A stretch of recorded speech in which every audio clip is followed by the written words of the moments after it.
काफ़ी समय से चलाया जा रहा है और इस आंदोलन के लिए सबसे पहले पूरे देश भर में सब्जेक्ट लगाकर हर जिले में 625 जिलों के अंदर जागृति का अभियान चलाया गया कि महाबोधि महाविहार आज की तारीख में ब्राह्मणों के नियंत्रण में है, ब्राह्मणों के कब्जे में है।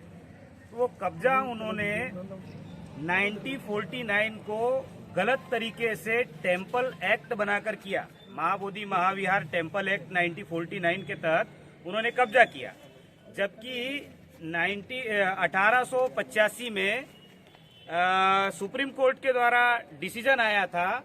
उस समय पर जो जज थे मैक जेफरसन और archaeological survey of India ASI के द्वारा पुरातात्विक सबूतों के आधार पर यह डिसीजन दिया गया मैक जेफरसन के द्वारा गया कोर्ट में कि बौद्ध गया बौद्ध भूमि है, हिंदू स्थल नहीं है। अभी बौद्ध गया बौद्ध भूमि है, बौद्धों के नियंत्रण में होना चाहिए। इस पर विधर्मी ब्राह्मण क्यों कब्जा कर रहे हैं, ये डिसीजन में उन्होंने लिखा क्यों कब्जा कर रहे हैं। तो इसका जवाब भी उन्होंने दिया, जब पुरातत्व के आधार पर सारे सबूत बौद्धों के समर्थन में है तो वो इस पर कब्जा क्यों करना चाहते हैं, तो क्योंकि वो लोग विषमता को मानने वाले लोग हैं, ऐसा डिसीजन में उन्होंने कहा। तो इसके आधार पर बौद्ध गया को बौद्ध स्थल मैक जेफरसन की कोर्ट ने जजमेंट के आधार पर जो है ये डिसीजन दिया हुआ है, जजमेंट दिया है कि ये बौद्धों का है। बावजूद इसके जब 1947 को भारत आजाद हो गया और देश में न्यायपालिका पर ब्राह्मणों का कब्जा हो गया, तो ब्राह्मण फिर से कोर्ट में गए और कोर्ट में जाकर उन्होंने ब्राह्मण जजों ने डिसीजन दिया कि ये हिंदू स्थल भी है और बौद्ध स्थल भी है। ये गलत डिसीजन उन्होंने दिया, दोनों लोगों का स्थल एक साथ नहीं हो सकता। जी हम एक मिनट सर, अभी हमारे साथ जैसे सर ने बताया कि ये ब्राह्मण का भी और बौद्ध का भी स्थल हो सकता है, तो ब्राह्मण भी इंसान है, बौद्ध भी इंसान है, तो क्या प्रॉब्लम है सर आपको? नहीं, ब्राह्मणों में ब्राह्मणवाद होता है और ये हम लोगों ने समझ लेना चाहिए कि पहले की जो व्यवस्था थी वो ब्राह्मणवाद व्यवस्था थी और वो व्यवस्था से हम सब लोग वाकिफ है कि हमारे साथ किस तरीके का वह घिनौना हरकतें की गई थी, यानी हमें गड़ा मड़का बांधा गया था। तो ये चीज़ हम लोगों ने समझना चाहिए। जिस समय बुद्धिज़्म का अंत हुआ तो उन्होंने यही सोचा था कि ब्राह्मणवाद को कैसा फैलाया जाए, तो उस प्रकार से उन लोगों ने जितने भी बुद्धिस्ट टेम्पल थे हमारे, सभी को ये लोगों ने हिंदू टेम्पल किए। तो जैसे जैसे हमारे में जागृति आ रही वैसे वैसे आंदोलन हो रहे हैं। ये आंदोलन आज ही नहीं हो रहा, इसके पहले भी आंदोलन हुए, बड़े बड़े आंदोलन है। पर उस आंदोलन में क्या हुआ, जो सरकार होती थी उस समय कांग्रेस की सरकार थी, जो आंदोलन करता होता, जो मुखिया होता, वो मुखिया को वो खरीद लेता था, उसे लालच देता था, उसे कोई लाल बत्ती की गाड़ी या अन्य किसी लोभन दिखे उसको खरीदा जाता था और ये आंदोलन स्थगित किया जाता था।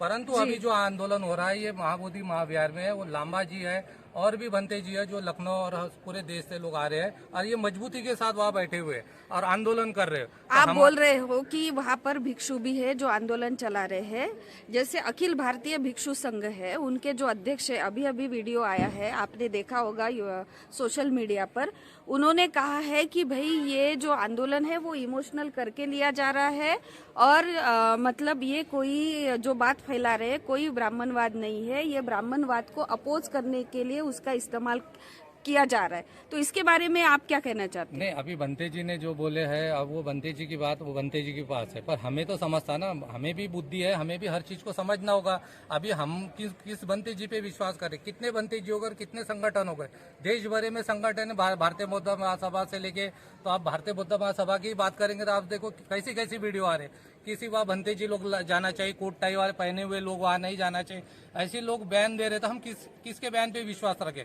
परंतु मेरा यही कहना है कि हमें समझता है, हम जब बुद्धिज्म को फॉलो करते हैं, बुद्ध को फॉलो करते हैं, तो हम बुद्धिमान लोग हैं और बुद्धिमान लोग अपने विचार से बात करते हैं और आंदोलन करते हैं। तो हमने उसी पे विश्वास करना चाहिए जो हमारी बुद्धि हमें जो बोलती है आंदोलन करने का।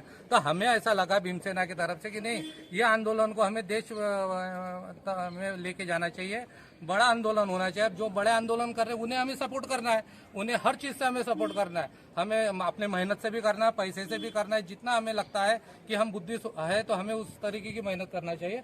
ऐसी मैं अपेक्षा करता कि जितने भी लोग हैं वो कोई व्यक्तिगत मुद्दे के लिए यहाँ नहीं आया है, वो बुद्धिज्म के लिए आए कि बुद्धिज्म का प्रचार हो जाए।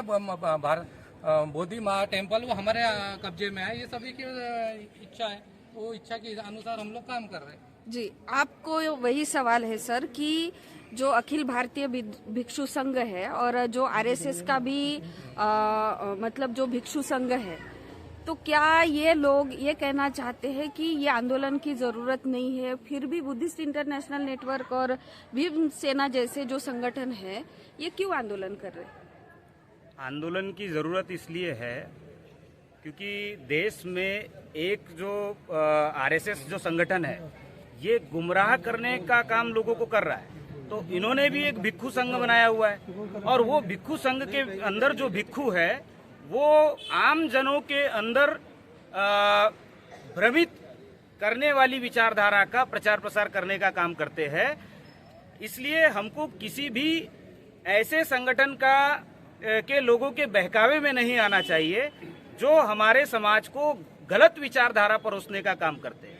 तो हमको सबसे पहले ये जो आंदोलन चल रहा है इस आंदोलन को केवल बोध गया तक सीमित न रख के पूरे देश में राष्ट्रव्यापी स्तर पर एक साथ करना होगा। क्योंकि आरएसएस जो संगठन है आज सत्ता पर पर्दे के पीछे से नियंत्रणकारी प्रभाव आरएसएस का है और आरएसएस राष्ट्रव्यापी स्तर पर काम करने वाला संगठन है। उनका मुकाबला यदि करना है तो राष्ट्रव्यापी स्तर पर ही किया जा सकता है। इसलिए बुद्धिस्ट इंटरनेशनल नेटवर्क का जो ऑर्गेनाइजेशन है उसका नेटवर्क 625 जिलों के अंदर है और हम एक साथ राष्ट्रीय स्तर पर पूरे देश भर में 5 चरणों में अपना आंदोलन कर रहे हैं। पहले चरण का आंदोलन आज की तारीख में ज्ञापन का आंदोलन था और दूसरा चरण हमारा 8 मार्च को धरना प्रदर्शन पूरे देश में जिला मुख्यालयों पर एक साथ होने वाला है। तीसरे चरण में राष्ट्रीय स्तर पर प्रदर्शन रैलियों का आयोजन जिला मुख्यालयों पर एक साथ होगा और चौथे चरण में आक्रामकता के साथ 9 अप्रैल को पूरे देश भर में जेल भरो आंदोलन राष्ट्रव्यापी स्तर पर होने वाला है, जिसमें प्रत्येक जिला मुख्यालय पर 2000 से 10,000 लोग जेल भरो आंदोलन में सहभागी होने वाले हैं। और इसके साथ साथ 5वां जो चरण का आंदोलन होगा, सरकार इन सभी चीजों से भी नहीं मानती तो भारत बंद करने का भी काम हम करेंगे, क्योंकि हम संवैधानिक तरीके से हम अपनी लड़ाई लड़ रहे हैं। अगर उनका ब्राह्मणों का कब्जा वहां से नहीं हटाया जाता तो हमारा आंदोलन आने वाले समय में उग्र भी होगा। इतना ही जी जी।